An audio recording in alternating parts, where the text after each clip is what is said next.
Hello, welcome to Libra Philippines. So, ito yung reading natin for Libra, Sun, Moon, Rising, Venus, Jupiter, Libra. Take only what resonates. By the way, ito yung mga ways kung paano makakapagpa-book ng reading sa amin. Madam, space, P. Lagyan mo na lang rin ng space sa dulo. Yan yung Facebook page namin. I-follow mo rin ako dyan. May mga sinishare akong video na hindi ko sinishare dito sa YouTube, no? Like for example, yung mga meaning ng lines sa palad. So, might be may makuha kang idea doon or message doon. TikTok, Unicorn Princess Tarot, TikTok Shop, Unipre, Instagram namin, Madam Unicorn P, email address, virgofilipines@gmail.com. Yeah. If you want to avail yung mga products na available sa amin sa Unipre na TikTok Shop namin, diyan ka makaka-avail. Like yung mga nakikita mo na mga suot ko ngayon, rings, bracelet, evil eyes. Anyway, this is for the sign of Libra. Pa-comment na lang dyan sa baba. Kahit po heart-heart lang, smileys, malaking bagay yung sa akin. Nagpapakita ng suporta, pagmamahal. At natutuwa po ako sa mga comment ninyo, guys.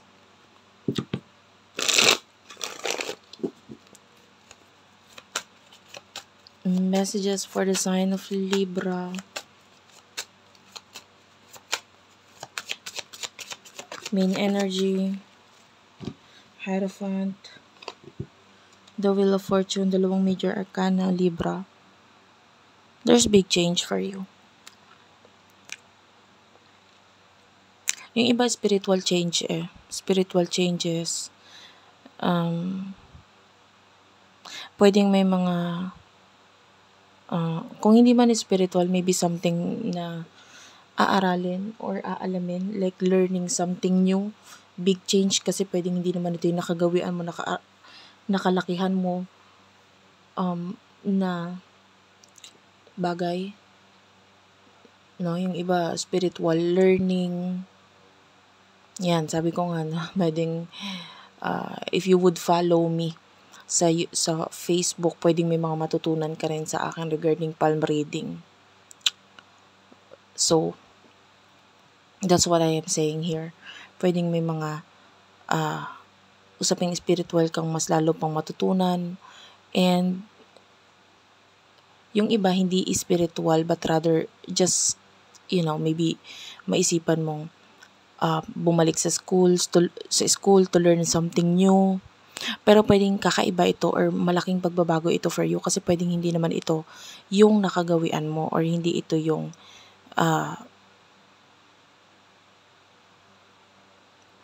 iniisip mo or aakalain mo na learnings na gagawin mo sa buhay mo. Okay? But anyway, Page of Pentacles is here. This is something na pwedeng kaya mo gagawin, kaya mo aaralin kasi pwedeng Page of Pentacles, pwedeng may money na involved, either may offer sa'yo na parang if ever gagawin ko to, meron kasing nag-offer sa akin na kaya ko kailangan alamin or aralin. So yeah, yung iba sa inyo nga pwedeng pagpapalit ng course, whatever. And ano yung energy ng person na kakonect mo for the sign of Libra?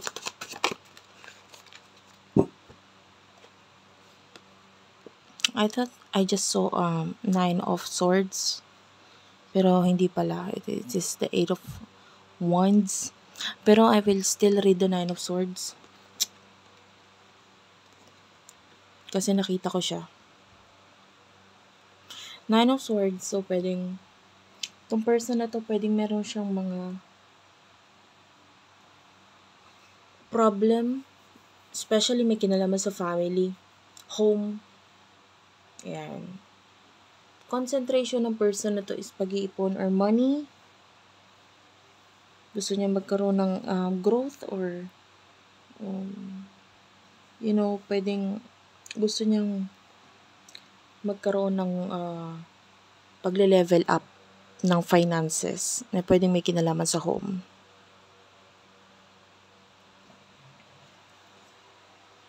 Or maybe home improvements. No? Some of you're dealing with someone na nag-iisip na magpagawa ng bahay or magkaroon ng extension ng bahay, like, pagpapagawa, pagpapaayos. Something to do with home. Or pwedeng may mga napag-usapan kayong bagay na may kinalaman doon. The Star is at the bottom of the deck, and the High Priestess. And the Two of Cups. Okay. This could be a person na pwedeng spiritually connected ka. I feel like with the Star, nagkakaroon ng pangangarap ang bawat isa sa inyo na magkaroon ng Two of Cups, relationship, magandang relasyon, magandang connection in the future sa inyong dalawa. Yeah. Pareho kayo ng gustong mangyari dito. Hindi ka nakaka-relate, ibigay mo sa ibang reading. So, anong emosyon ninyo sa isa't isa? For the sign of Libra, emosyon ninyo sa isa't isa. Emosyon ninyo sa isa't isa. The Emperor, Knight of Wands. Emosyon ninyo sa isa't isa. Two of Swords, King of Wands. Sa ngayon, I see that you miss each other, Three of Wands. Pwedeng nami-miss nyo yung isa't isa. Knight of Wands is, pwede may pagta-travel na kailangan gawin in order for you na makita nyo ang isa't isa. The Emperor, pwedeng you're trying your best na hindi maging affected dito sa person na to, or i-comment mo naman kung meron ka nito. Wait lang. So, sorry about that. Hindi ko alam kung bakit nagkaroon ng ganon. Biglang hindi naman nag-lag yung phone ko. Bigla lang nag-play yung post ko doon nga sa aking Facebook page. At actually, nangyari ito din sa aking reading kanina sa Virgo. Yeah. Nagloloko kasi nagloloko ang phone ko, pero ngayon lang nangyari sa akin na ganun, biglang nag-play. So, maybe this is a sign na i-follow mo nga talaga ako dito sa akin. Kasi yung mga ganung video, ipinopost ko lang siya sa other platform. No? So, dito sa Libra, Philippines, hindi mo siya mapapanood. So, be sure na nakafollow ka dito sa iba. TikTok. And maaaring may guidance sa'yo para doon.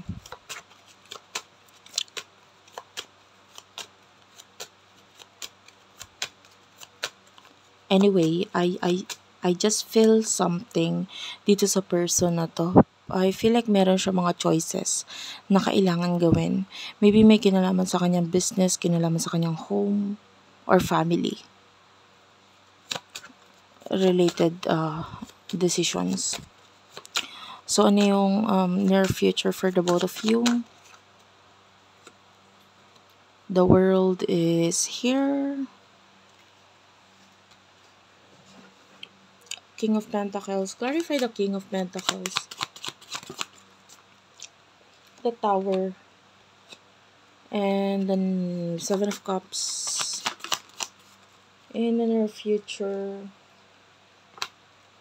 Six of Wands. What's with that? Ten of Swords. Bottom of the deck is the Queen of Wands, and the King of Swords is here also. So, tatlong king yung nagpakita, ano?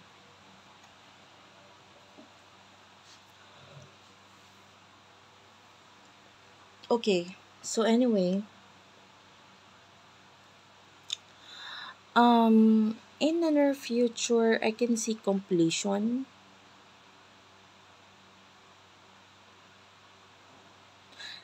Completion or maybe an ending of professional life. So, hindi ko masabi kung sa side ng person mo, but it has something to do with career. Pwedeng i-end siya kasi pwedeng magkaroon ng, parang okay na, parang either ending ng kontrata, or kung hindi man, it could be because meron ibang ideas or ibang option or may mga ibang maisipan na dahilan kung bakit parang i-end ko na lang to, mag-focus na lang ako dito sa This could be you being hopeful, or may mga bagong maisip ka or makita ka na maging dahilan para bitawan or i-end na lang kung ano man ito, na parang you feel like ayoko na dito, mas gusto ko na mag-focus dito sa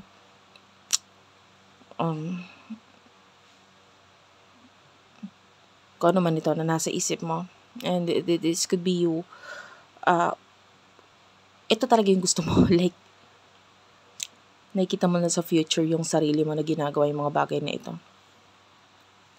Yung person na connect mo is, nakakita rin tayo ng ending sa kanya eh. Tell me more about this, please. Spirit guides, angel guides. Person na connect ni Libra. 10 of Cups, maybe an ending na may kinalaman sa family. Lumalabas talaga si Queen of Wands eh. Kanina nasa bottom of the deck siya. The Devil. So, yeah, I feel like there's someone or something na nagmamanipulate sa kanya. Or like maybe this is a narcissist person. And then nakakita tayo dito ng Queen of Wands na parang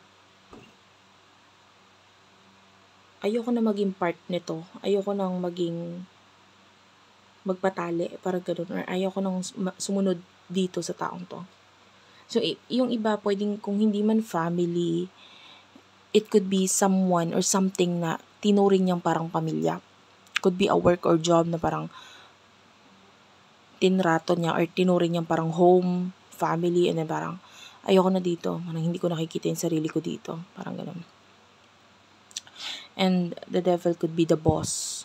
Or kung hindi man, if this has something to do with family, this is a person na nasusunod para sa kanya, or parang nakatali siya dito sa taong to. This is a very narcissist person. Parang nararamdaman niya parang hinihila siya pababa.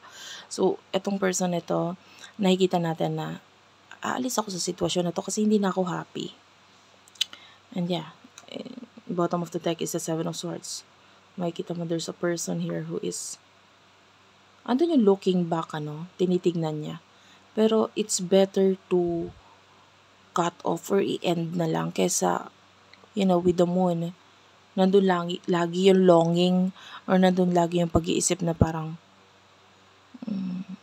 ano kaya, i-end ko na lang to, ganito, ganyan. I can see your person taking action regarding this sa pag-e-end na yun. So, both of you, pareho kayo na may mga i-end sa buhay ninyo.